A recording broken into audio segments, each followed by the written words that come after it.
আমি 16 জুলাই বলেছি এই সরকারের পতন চাই। বৈষম্য বিরোধী আন্দোলন যারা করছে আমি তাদেরকে 100% সমর্থন করি। কিসের মাধ্যমে? হ্যাঁ, কিসের মাধ্যমে আপনি বলেছেন? বিবিসি শুনে দেখেন।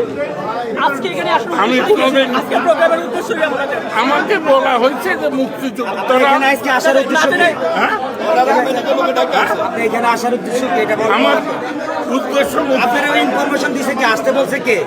আসতে বলছে যেটাই খান ঘটনা মাহমুদ প্রকাশ্যে আওয়ামী লীগ